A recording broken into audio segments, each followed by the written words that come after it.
Hey guys, the Sports Entertainer here, back with some more wrestling news. Join us as the Sports Entertainer looks at all the breaking wrestling news and rumors you need to know. Make sure you guys subscribe to the channel with notifications on so you never miss out on an episode. First up, Braun Strowman teases retirement following WWE release. Now topping today's news is a major update regarding Braun Strowman's status in professional wrestling, following his unceremonious release from WWE this past Friday before SmackDown. Now, among the 15 superstars Triple H decided to let go during this latest batch of mass WWE releases, there's no doubt that former Universal Champion Braun Strowman was the biggest name out of the bunch, because while the likes of Dakota Kai, Cora Jade, and others have loyal followings and are pretty popular stars, Braun's a former world champion and has been positioned as a upper mid-card to main event level superstar his entire career, so his now second release from WWE did come as a shock to many fans.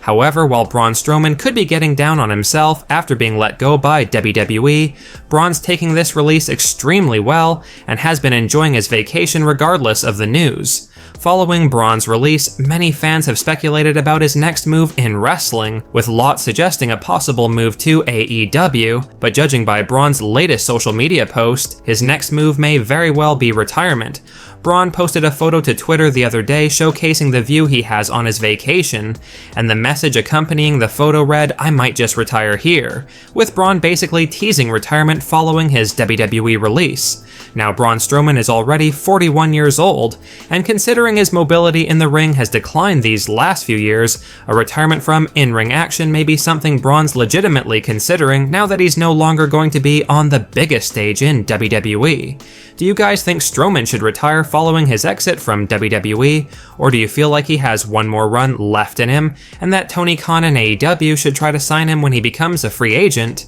Sound off in the comment section below. Next up, Solo Sikoa is WWE's most improved performer. Well, whether you agree or disagree with that take, this is what Hall of Famer Paul Heyman said during his recent appearance on the Shaq Wrestling podcast, where Heyman evaluated Solo Sikoa's career progression in WWE from WrestleMania 40 last year to now, with Heyman revealing, "I think Solo Sikoa was the single most improved performer in WWE from WrestleMania 40 through this week right now, and I am so proud of what he accomplished in that time. I would dare say that if you look back a few years from now, at the year that he had in carrying that side of SmackDown, that it wasn't only the most improved performer of the past year, that he is perhaps in a one-year span the most improved performer over a one-year span ever." Now let us know down in the comment section below if you guys agree with Paul Heyman's take regarding Solo Sikoa being WWE's most improved performer over the past year, and if not, then who do you feel has improved the most in WWE recently?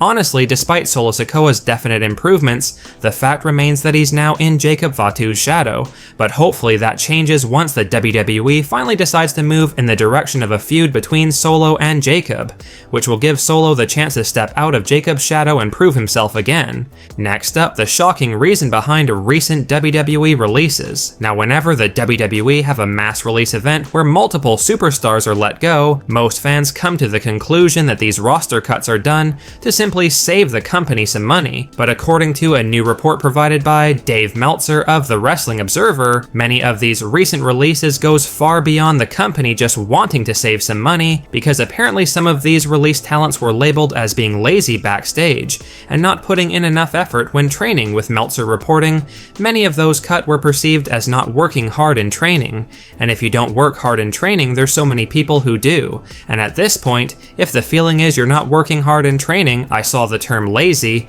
the ones who are lazy are gonna be gone, and the ones who didn't stand out are gonna be gone." However, release star Gigi Dolan shut down Meltzer's claim of laziness being a contributing factor to some of these recent roster cuts, with Gigi taking to Twitter and saying, "When I wasn't traveling to work for either of the two companies I was working for, I trained very hard 3 to 4 days a week, bumping my ass off and doing cardio drills with one of the best, toughest coaches I've worked with, and worked out every single day, with live events every other weekend. So yeah, I don't want to hear this, the way my body feels says otherwise. All we can say is that we feel Triple H and WWE have made a big mistake with some of these recent releases, as some of them truly have a lot of potential that will now be realized by another wrestling company like AEW or TNA. Next up, Jade Cargill WWE release demanded by Naomi. While most superstars in WWE have been paying their respects to the wrestlers who were just included in the latest batch of mass WWE releases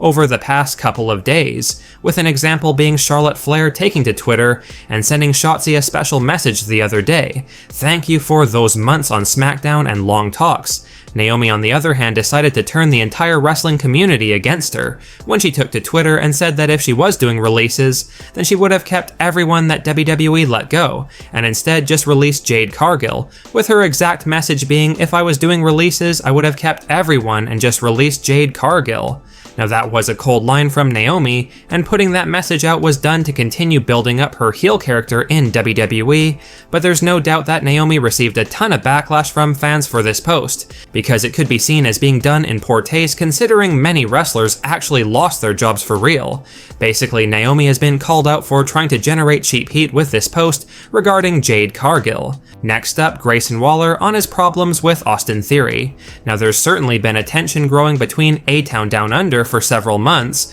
with Grayson Waller and Austin Theory definitely not being on the same page anymore, and no doubt a lot of fans are counting the days until A-Town Down Under implodes, with Theory and Waller then embarking on a heated rivalry with one another. For the time being, however, they do remain a team, albeit a dysfunctional one, and during a recent interview with The Amin Show promoting WWE's upcoming Crown Jewel event in Australia, Grayson Waller opened up on his problems with Theory, revealing it's a tough thing, because I think me and Austin both have very lofty goals in this business. We both kind of want the same things. As a tag team, I think we have great chemistry, and it was a lot of fun getting to work DIY, the Street Profits, Motor City Machine Guns. These are the best tag teams in the world, but now on Raw, Netflix, obviously some great tag teams there too. But I think we both see ourselves in a certain light, and maybe together that doesn't work out. For right now, we are working as a team. Maybe he's not working the same way that I am. I think the problem with Austin Theory is that he's a good guy.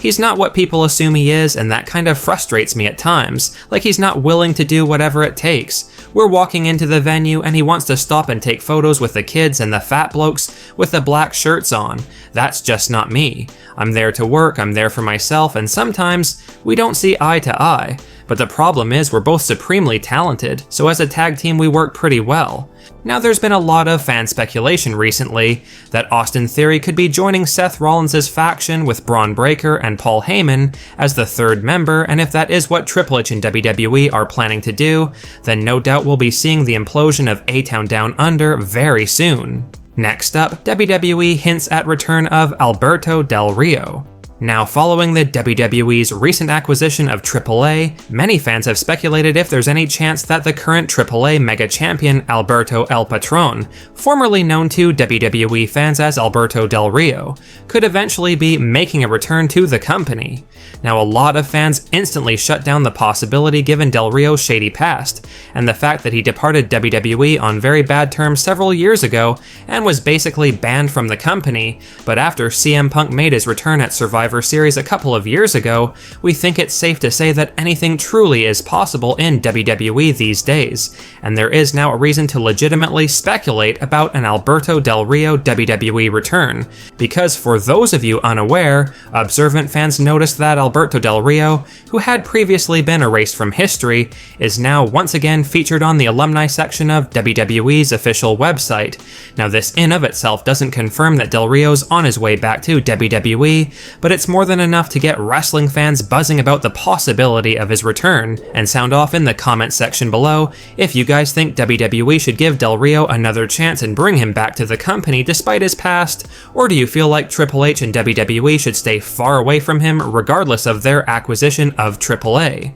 Next up, breaking news, Alberto Del Rio re-signed by WWE. Now just as we're finishing editing the video, we are in disbelief as it has shockingly just been confirmed through a a credible source, Ernesto Ocampo of superluchas.com, that Alberto Del Rio, along with several other AAA wrestlers, have been signed by WWE. Hell has indeed frozen over, and while some wrestling fans have speculated that WWE re-signing Del Rio doesn't mean he's coming back to the company and would instead be relegated to Mexico, we truly don't believe that for a second. If the WWE are now on good enough terms with Alberto that they've chosen to associate with him again by re-signing him, we believe it's inevitable that this will lead to the former four-time WWE World Champion returning to the company. It seems unlikely that WWE wouldn't capitalize off all the buzz that's been generated with this news of Del Rio's signing. Perhaps bringing back the likes of Del Rio was part of the reason behind the latest batch of mass WWE releases, because Del Rio has always had lucrative contracts with the company. Now, if this news means Alberto's going to be returning to WWE,